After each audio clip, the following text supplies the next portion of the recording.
This Protoss player here has been absolutely destroying the Zergs. What I've got for you today is the finals of the Wardy Mondays number 7.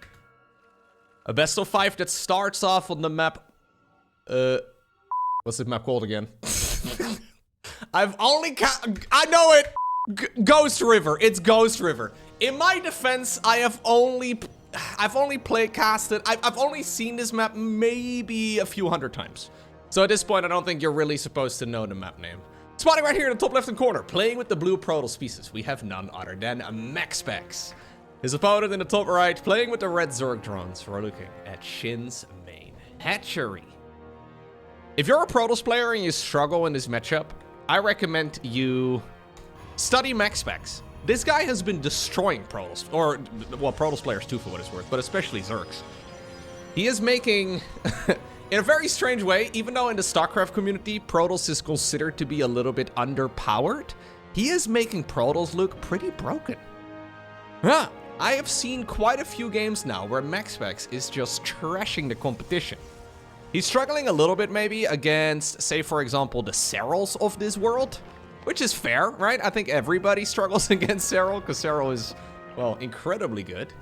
But I really have been impressed by MaxPax, and his performance in this particular matchup, in my mind, really solidified him as the #1 Protoss player from Europe. There's always a little bit of debate who the best Protoss player in the world is. Some people will say Hero, some people will say MaxPax. I think those are the two names that pop up more so than any others. Main problem, of course, is that MaxPax doesn't really play offline tournaments. Although, I tweeted about this recently, and his team manager... he responded to my tweet saying that he is trying. I don't know what that means. I don't want to get my hopes up, because obviously he did decline his World Championships seat this year, so that was like, well, a guaranteed lot of money just from showing up there and losing every single game. Anyways, I don't really, I don't want to get my hopes up, but maybe one day we will see MaxPax at an offline event. It does, of course... it does, of course, mean that all of the results that he's got need to be taken with a grain of salt. Because all of the big events, well, all of the largest tournaments out there, they're all played at offline venues. If you don't go to those, people are naturally a little bit suspicious about, well, all of your accomplishments. But there's no denying that he's been really, really good in all matchups for a very long time. Now, SHIN has become a bit of a cheeky player. I have complained about some of his decisions in some of the games. His build orders are either amazing or confusing. Right now he's sending 6 Zerglings in pairs of 2 all around the map.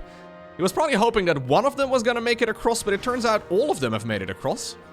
That does mean he gets the perfect scout off, and, well, he doesn't even really aim for the main base, it seems. Just trying to see if he can deal with some of those.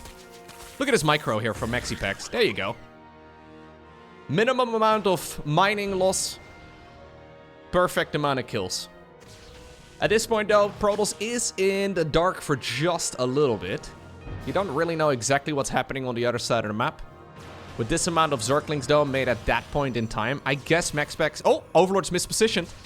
Yikes. That's an Overlord down the drain. And when you see 6 Zerglings that early on in the game, it is a pretty clear indicator that, yeah, Protoss has made more... or Zerg, rather, has made more units than you ordinarily would, and therefore, obviously, their economy is a little bit lower. Looks like some Protoss units here are going to be in trouble. Does he have to activate the Pulsar Beam? He does. So at least the Oracle is gonna be forced into maybe a bit more of a defensive position here for now. You know what you can do in the upcoming balance patch? Energy overcharge the Oracle, and you can continue to harass another day. This is long before Shield Battery Overcharge ever gets used in a game. Usually that's very much so a mid-game ability. I really think the energy ability on the Nexus that is proposed for the StarCraft 2 multiplayer balance patch, I think it's gonna be... yeah, it's gonna be big. Oracle's getting additional energy. Sentry's getting additional energy. I think Oracle's in Protoss versus Zerg. Sentry's in Protoss versus Terran. It's gonna make the game a little bit better, I think, for Protoss. And maybe more so than a lot of folks would realize. I think I'm also not quite fully understanding the impact it will make, even though I've played a lot of games. I think we'll have to see how the top-level Protoss players respond to it. It is very much so a skill-based ability. But I think in this particular instance, it would have been well worth activating the ability to get some additional energy on the sentries. Anyways, Twilight Council together with a Forge on the back of this right now too.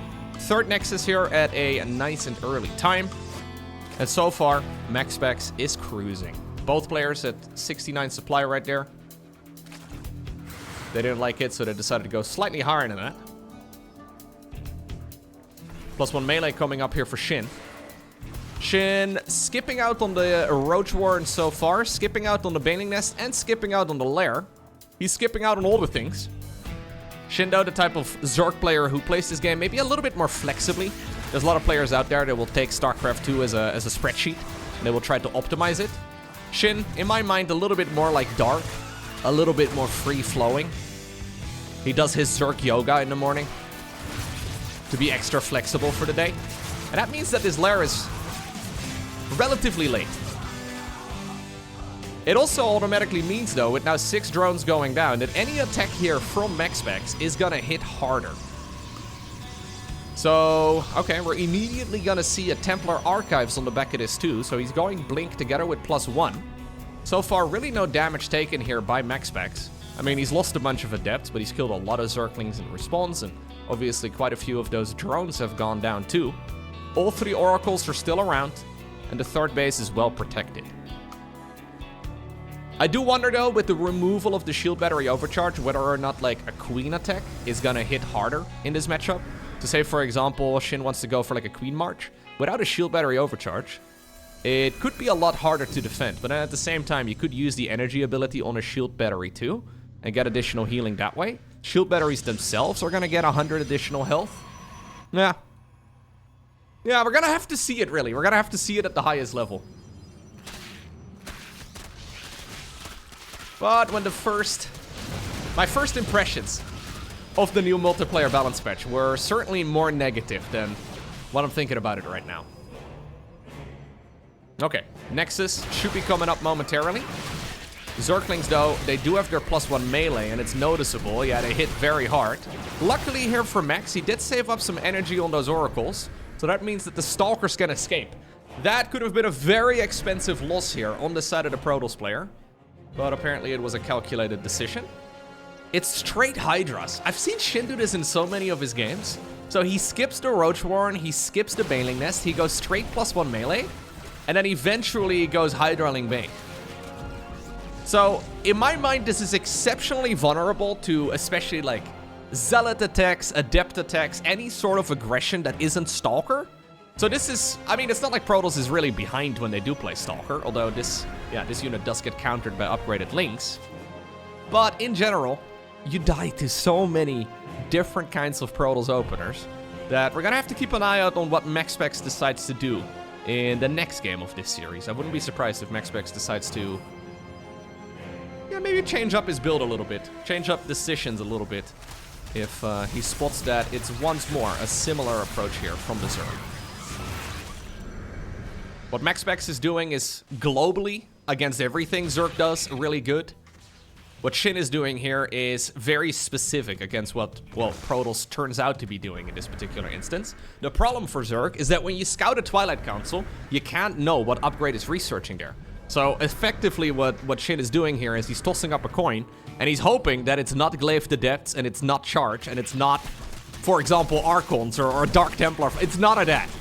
He is hoping that it's gonna be Stalkers. Now this is MaxPax, he usually goes Stalkers, because it is the best all-round choice. But it is a little bit of a gamble. Storm at this point is done. Hydraling Bane, though, can very quickly blow up High Templar.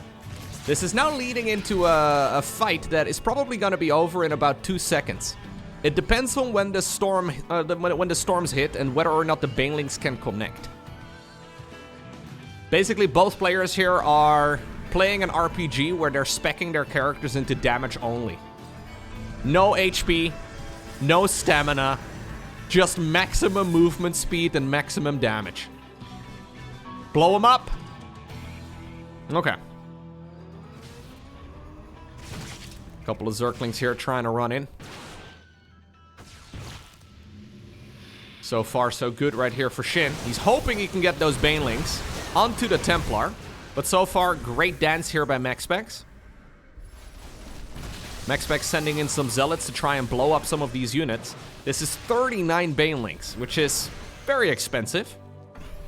Banelings are 50 minerals, 25 gas each. The Templar, good storms, great storms.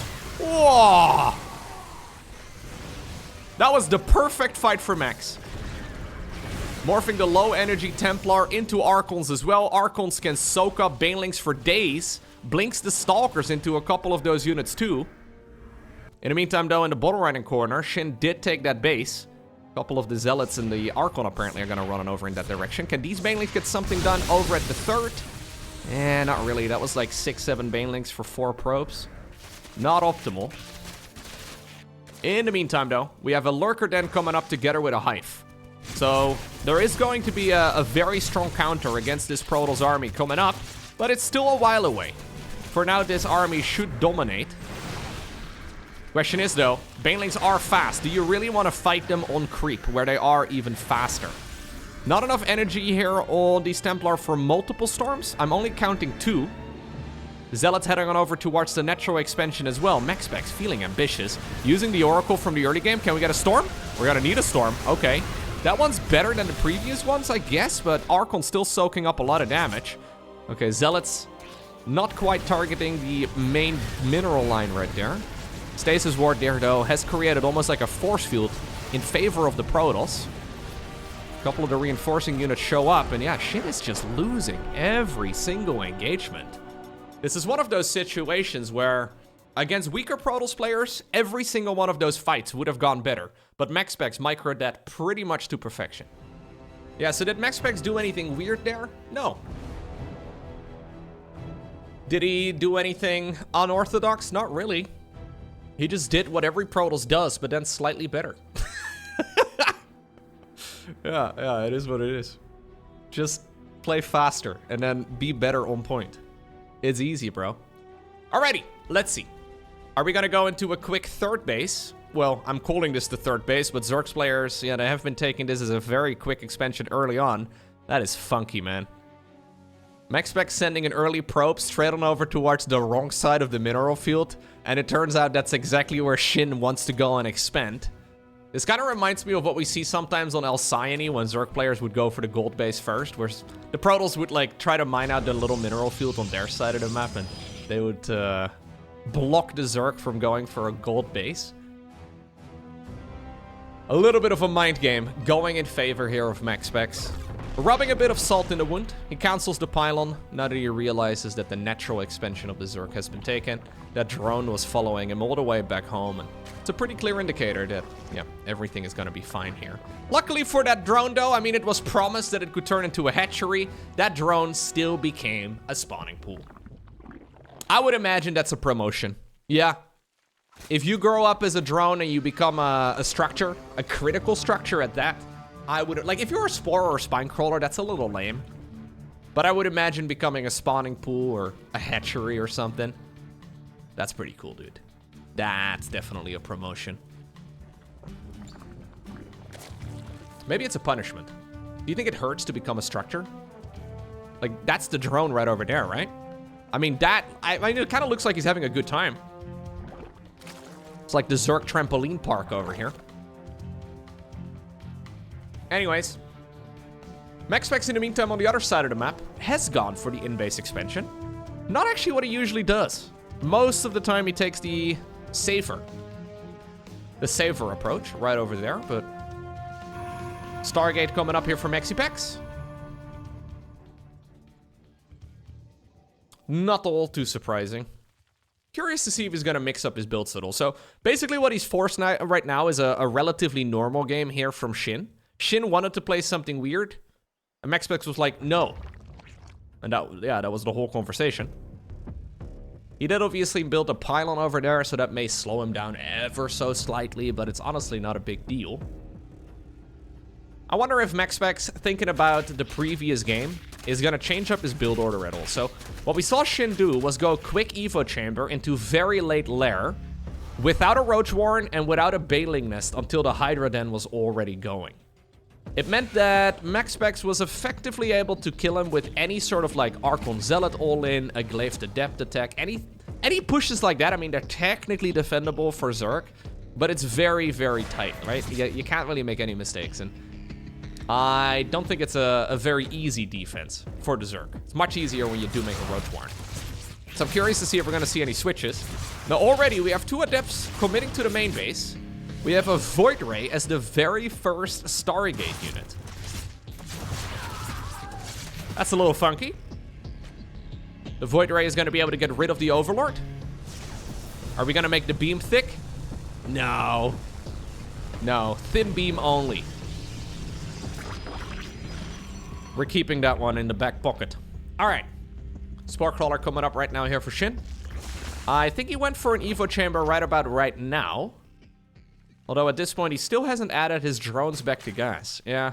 Shin's build orders are very much so like Dark's. It's just kind of doing its own thing. We're just kind of making our own units. We're just kind of trying to not die. But I've mentioned this before in some of the strategies that I've seen Shin play. Like, it's very much so. He gets an he gets a drone kill after the Overlord with the Void Ray. Okay.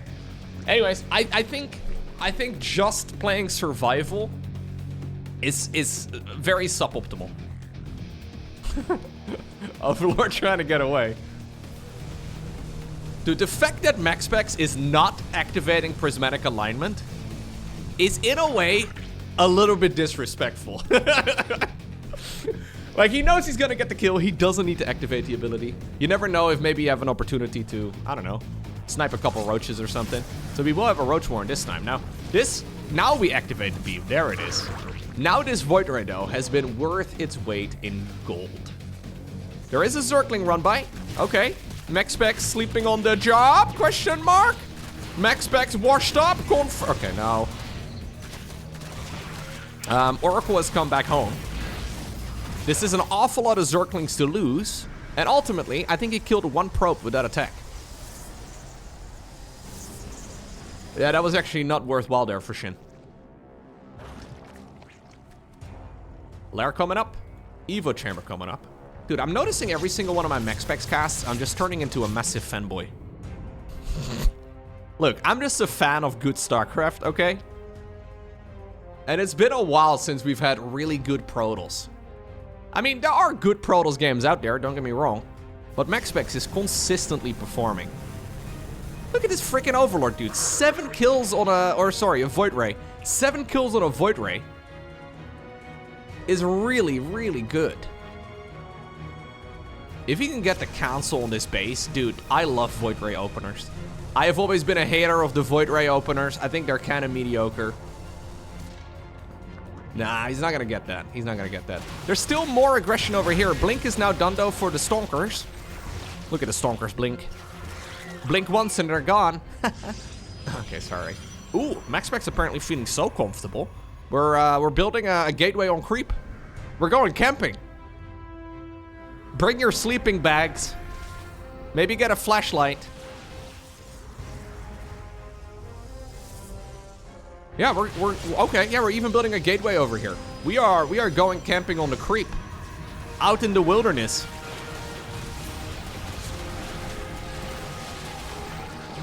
Ay. This is gonna be a dance. MaxPax is trying to see if he can kill the Zerg player with only Stalkers. Now, he's got, obviously, roaches, right? So that's nice. At the very least, there's something somewhat reliable. He is going Roach Hydra. Roach Hydra is going to be really good. But this is also one of those situations, though, where we have quite a bit of Stalker production, right? And there's really no easy way for the Zerg player to finish off the Stalkers. Up until this point, 13 Roaches have died, and in total, 5 Stalkers only. A few of those were to those Zerglings that we saw running by earlier. Charge is on the horizon too. MaxPax, in the meantime, obviously has the advantage of the gold base. That expansion, by the way, did get destroyed by the legendary Void Ray. So, income-wise, maybe the worker count is not that bad here for Shin, but he doesn't have the golden minerals coming in. He can't really kill the Stalkers. Fourth Nexus, in the meantime, is building. Lovely Stalker control here as well by Max. Void Ray still alive. This concave, though, is heavily in favor, of course, of SHIN. It's just that I'm a little bit anxious about this whole situation. Charge is now done. It's mostly Hydras left over. Void Ray coming back in. Queens are distracted. GG. Match point for MaxPax. MaxPax. Max point. There's an awful lot of puns you can make with the MaxPax username. I never really thought about it until, yeah, casting too many of his games.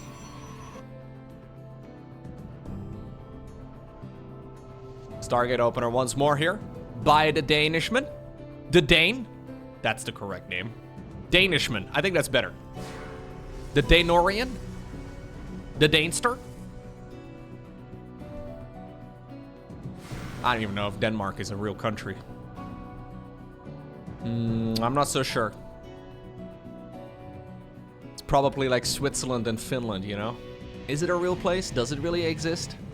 Nobody knows.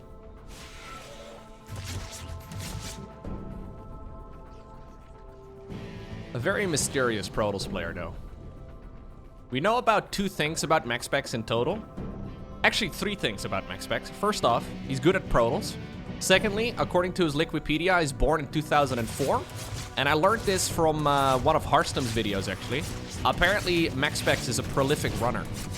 Apparently, he runs a lot. Now, I also run for my responsibilities, but apparently that's not what MaxPax does. Maybe he also gets chased, I don't know.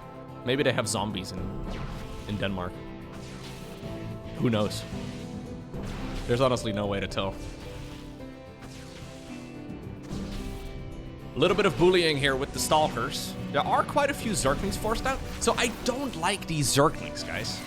Like, this is now a kill on a Stalker, but you lose the Overlord, and you build, what? Maybe 14 Zerglings here in total? You can't build 50. But you build a frick ton of... And that means that your economy right now is low. So look at the worker count, right? Already, we have like a 6 worker advantage here for MaxPax, and he hasn't even sent the Oracle across. That's it. Like, it's not good. I don't think it's good to make that many links. Now, I say that as somebody who has seen many, many Dark games. And Dark oftentimes does that thing too, where he is taking early game hits to his own economy, and then he just holds down the drone button, and you're like, oh, okay. You're back up to what the Protoss is at. But nobody else really seems to be able to mimic that from Dark. Dark plays so crazy that I think a lot of people are a little bit intimidated to go across the map. And he gets away with it because of it. But I'm a little afraid that we're now going to see SHIN basically sitting at an even or like a small economical deficit for the foreseeable future. Now, once more, we're going to go into the melee. So we're back to the build from game number 1. Will we see a lair at about 5 minutes? Doesn't look like it. Will we see a roach warren? Will we see a baling nest? Probably not. Yeah, and this is a banger start right here for MaxPax. Look at the worker lead. Okay, Adept's a little bit overly ambitious. He's going to be hunting for that little location over there, but it looks like there are enough links to get the job done. 1 more drone? 2 more drones. Ay. Okay. The clock is honestly already ticking here for SHIN. A normal follow-up with Blink, with +1, is gonna probably end the game. He's going Lair. He is going Roach Warren this time around. Fair enough. So maybe we can go Ravager Ling, something like that. Maybe Ravager Ling Bane. Not a very common unit comp anymore ever since the Baneling got nerfed. But this is now MaxPax on 3 bases, fully done, before the 6-minute mark. I don't know how you stop this. I'm not sure what you would do here as Zerg. I think your best chance here as SHIN is to hold down the drone button and cross your fingers and hope that Protoss isn't gonna attack you. That's exactly what he's doing.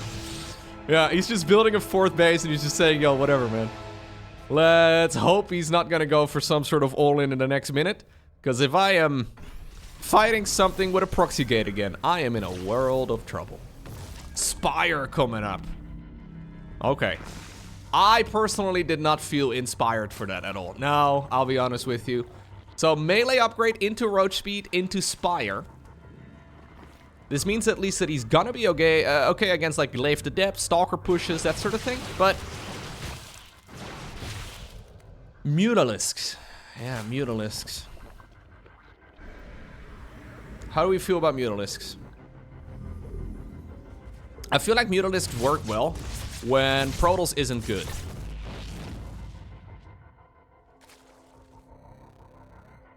Right? Like, I feel like that's a realistic statement. It works great against my Protoss.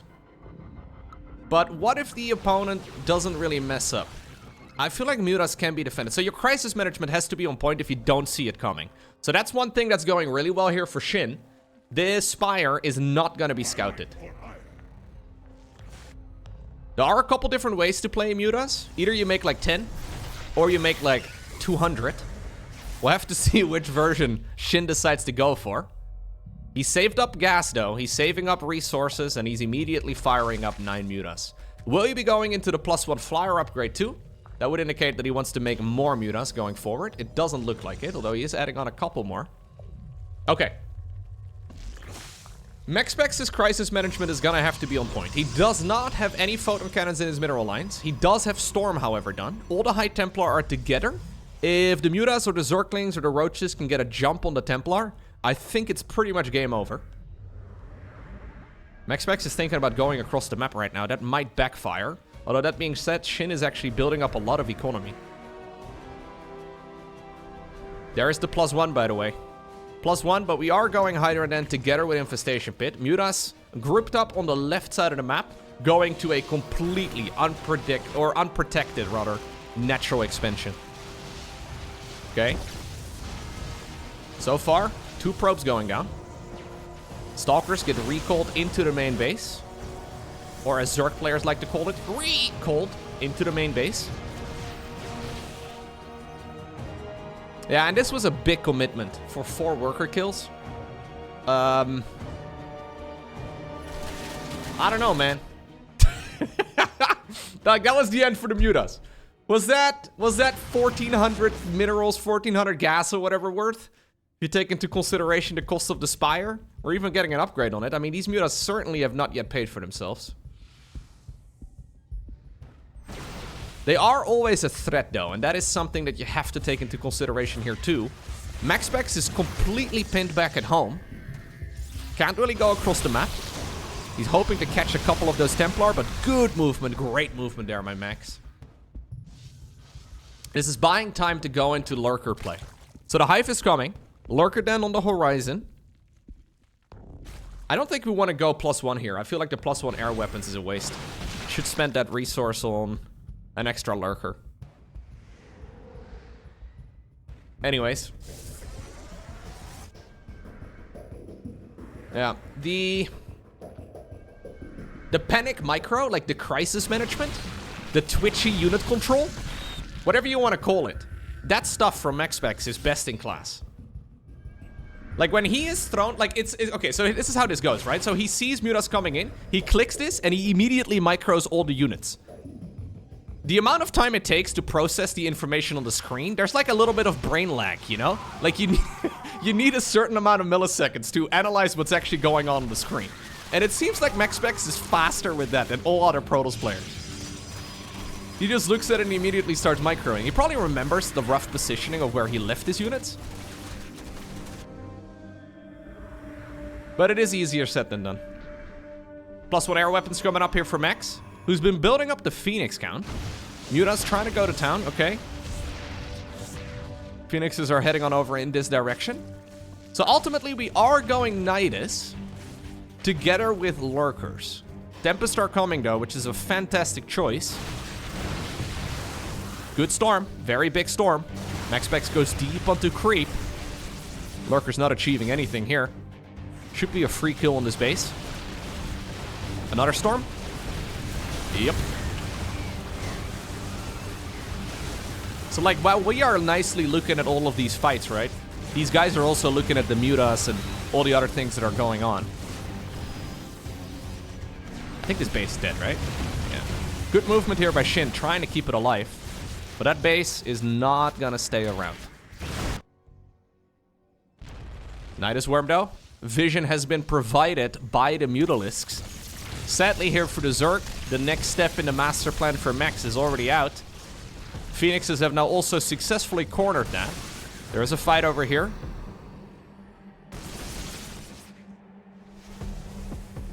Okay.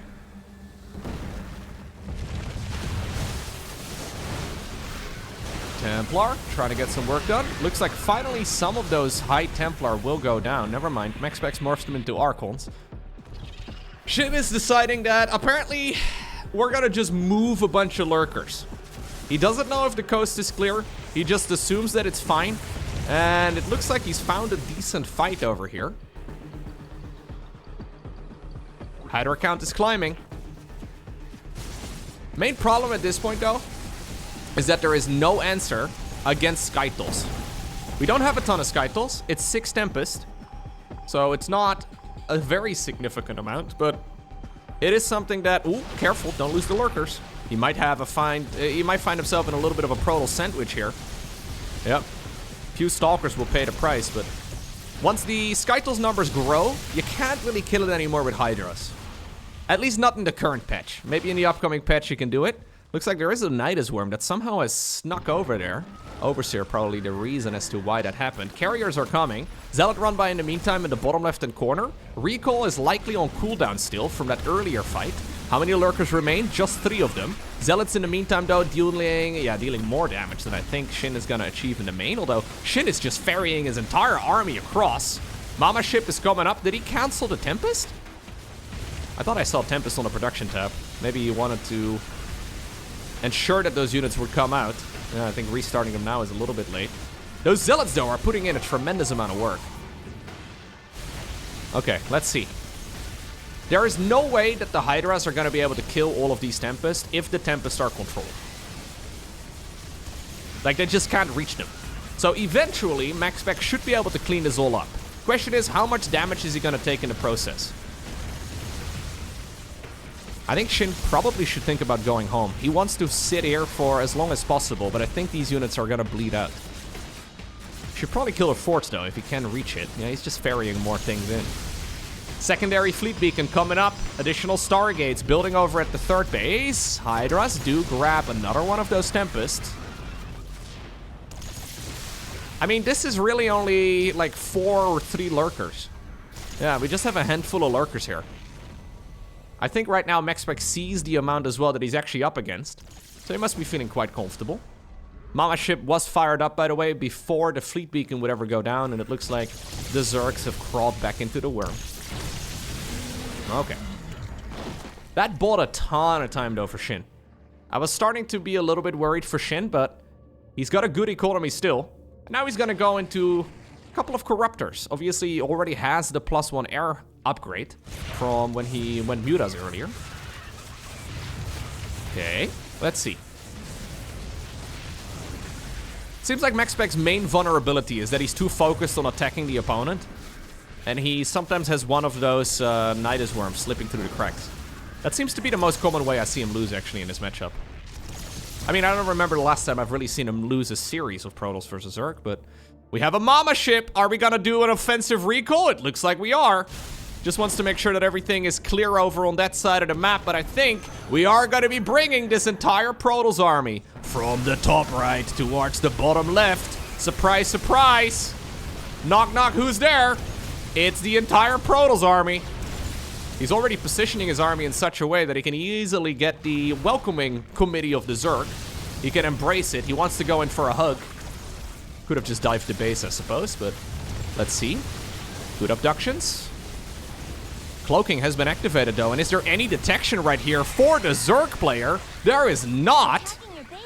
Oh my god, SHIN still playing with the Diva announcer, but he has no way of killing this army. This final game was certainly the hardest one for MaxPax, but I still feel like he was in control from the very beginning of this series all the way until the very end. GG.